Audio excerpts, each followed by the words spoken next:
Bueno, en primeiro lugar, bons días a todos, xa agase tardes. Quero darvos as gracias por estar aquí presentes, todos os que estades aquí, por suposto, e moitos que non están, de feito, porque non o saben, porque non se lles pudo avisar. E teñen que perdoarme pelas persoas as que non se pudo avisar, porque hoxe era a presentación do libro. A data da presentación non é que sexa a mellor, sobre todo porque coincide no período vacacional, e agora, como vedes, tampouco non é que sea unha hora do mellor, pero fixo o que se pudo. E aparte de todo eso, o libro, pois ainda leva pouco tempo, hai pouco tempo que está rematado. É dicir, rematouse no mes de xuño, ou pon aquí nunha página interior, o libro rematouse primeira edición xuño de 2008, así que, polo tanto, leva aproximadamente uns 15 días aquí en la línea do libro. Así que tampouco non se pudo presentar moito antes, sobre todo por cuestións técnicas, pola cuestión do propio libro. Realmente non quero alongarme moito en facer unha presentación moi exhaustiva da obra, simplemente deciros unhas poucas palabras para que o acto sexa breve. Ben, con respecto ao libro, pois prácticamente non vou a dicir nada. Teredes que lelo e depois teredes que ser vos os críticos do libro. Eu non vou a criticar o libro, simplemente podo dicir que o libro está concebido para que o lean todos os públicos, para que o entendan todos os públicos, e supoño que todo o público o poderá entender. Non é un libro que está feito para os especialistas na materia, porque eu tampouco non son un especialista na materia, quer dizer, non son un especialista nin arqueoloxía, nin son un especialista en prehistoria, nin siquiera en historia, nin menos nesta época, que é a época da cultura castrexa. Eu simplemente son un xeógrafo que me dedico a coñecer, a estudiar e a defender a nosa comarca, especialmente o noso concello, ben sexa desde o punto de vista patrimonial ou ben sexa desde o punto de vista medioambiental. Igual que moitas outras persoas o defenden, pois eu tamén son unha desas defensoras do noso concello e da nosa cultura. E este libro, pois, en principio, é unha velada defensa pola conservación e pola divulgación do noso patrimonio. É unha velada, non exactamente unha clara manifestación pola defensa porque non é ese, ainda que sexa ese un obxectivo, de feito tampouco non é o obxectivo fundamental do libro. Quería, pois, facer un recordatorio do que foi, en certo modo, a miña vida en relación coa cultura castrexa. Cando era rapaz, eu nacín en Soutolongo, ali nunha aldea que tiña moi cerca un castro que se chamaba o Castro de Vilar, que de feito compartimos tamén con a parroquia de Votos. Desde pequeno me fascinaron as historias relativas ao mundo castrexo, especialmente lendas que facían referencia aos mouros ou lendas que facían referencia á existencia de tesouros ocultos, subterráneos, como vigas de ouro, vigas de alquitrán, imposibles de conseguir por medios laborales, é dicir, unha persona, por medios que dispoñía, era prácticamente incapaz de chegar a un destes tesouros. Estas lendas contábanse entre o vecindario da nosa parroquia, entre o vecindario da miña aldea, e o mesmo sucedía entre os vecindarios de todas as aldeas onde había castros tanto aquí en Lalín como na comarca como en Galicia. Así que temos aí unha cultura ancestral que o pobo mantivo viva e hasta incluso que o pobo terxiversou cunha serie de lendas que parecen imposibles e que moitas veces teñen un trasfondo certo e real. Pois, ali na miña aldea había un castro, que era o Castro de Vilar. O Castro de Vilar está situado, o podredes ver por no libro, nun meandro fluvial, é un castro moi especial. E recordo, cando éramos rapaces, que íbamos a pescar froitas ali ao río Asneiro, que hoxe está totalmente contaminado, por vertidos do polígono industrial de Botos, pois ten unha fauna morta, pero hai 50 anos era un río vivo con unha fauna múltiple. Recordo que cando éramos rapaces íbamos pescar ali troitas a mano. Eu nunca lle den importancia a ese feito, o feito de que éramos pescar troitas a mano. Moitas persoas iban pescar troitas con unha cana, con un anzuelo, etc. Nós íbamos pescar troitas a mano, sobre todo na época de augas baixas, nesta época, no mes de agosto, etc. E era unha práctica relativamente fácil. Pero eu nunca lle dei importancia a este feito.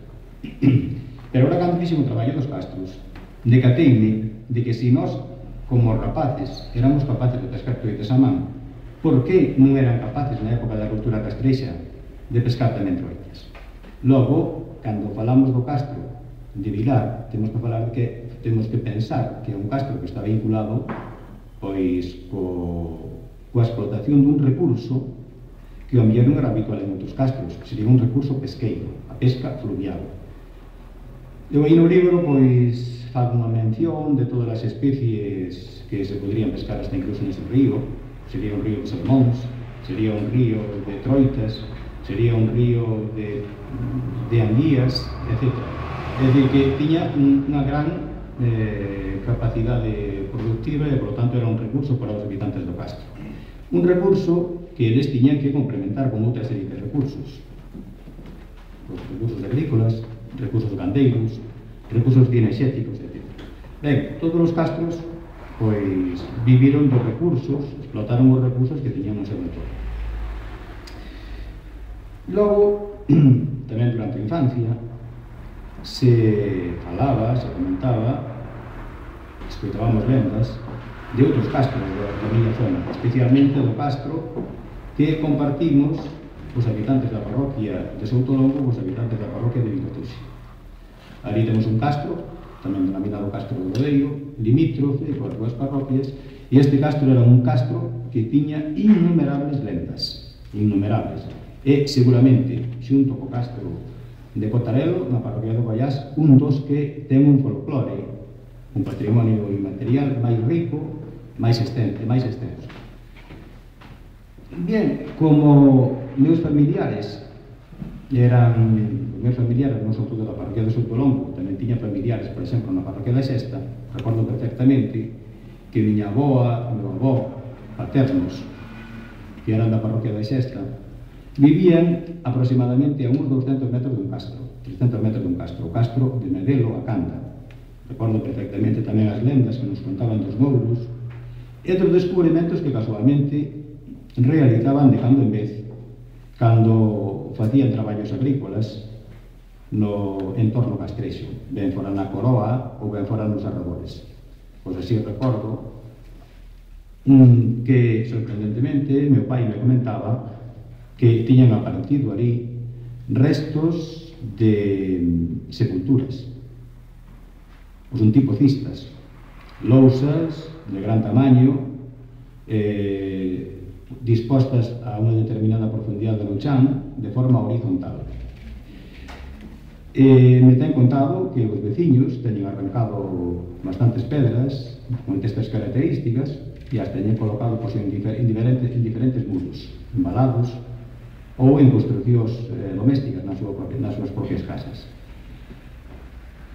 Nunca lle demos moita importancia, por exemplo, a estas informacións que nos facilitaron os veciños, pero agora, despois das excavacións realizadas accidentalmente no castriño de Bendoiro, afectado polo paso da línea do ferrocarril, na parte externa do castro se realizaron excavacións e se atoparon dúas sepulturas de inhumación moi similares ás que meu pai me decía que aparecían ali no castro de Medelo e moi similares ás que cita un dos asistentes aquí a esta presentación, que é Carlos García Porral, que tamén nos menciona que no castro de Goiás teñen aparecido tamén sepulturas deste tipo. Por lo tanto, nós sempre temos que ter en conta o que nos din os nosos veciños, todas aquelas lendas, todas aquelas informacións do que ten pasado, do que ten sucedido nos castros, porque son moitas veces informacións básicas que despois deben de ser corroboradas científicamente. É dicir, que se agora científicamente se descubriron dúas sepulturas de inhumación no Castriño de Bendoiro e foron excavadas, van a ser datadas porque apareceron diversos materiales dentro das sepulturas, que nos van a dar unha data máis ou menos de cando tuveron lugar as inhumacións, sobre todo por restos cerámicos. Pois así tamén nós temos que pensar que estas prácticas de inhumación que ata o de agora son bastante descoñecidas no mundo castrexo, pois puderon ser habituales, puderon ser moito máis extensivas do que parece. E aquí é a información popular, a información veciñal, que vai por diante, por exemplo, da investigación científica. Bueno, poderíamos comentar moitas cousas. Non quero estenderme en nada concreto, porque moitos destes aspectos están analizados en un libro. Xa para rematar, pois vos quero decir unha cousa. O libro, o que se di no libro é relativamente certo. E conste así, relativamente certo. E nada máis que relativamente certo. Pero non ten mentiras. Pero é relativamente certo. Por exemplo, eu cito aí no libro que o castro máis cercano a nós do que coñecemos o seu nome original é San Cibrán de Las, que está aí na Concello de San Amaro, ao lado do Carballiño, e que se denominaba, segundo unha inscripción que apareceu en latín ali nas excavacións arqueolóxicas realizadas no recinto castrexo, este é un castro de gran tamaño, un castro urbano, apareceu ali unha inscripción co seu verdadeiro nome, era Lans Bricai, o nome deste castro.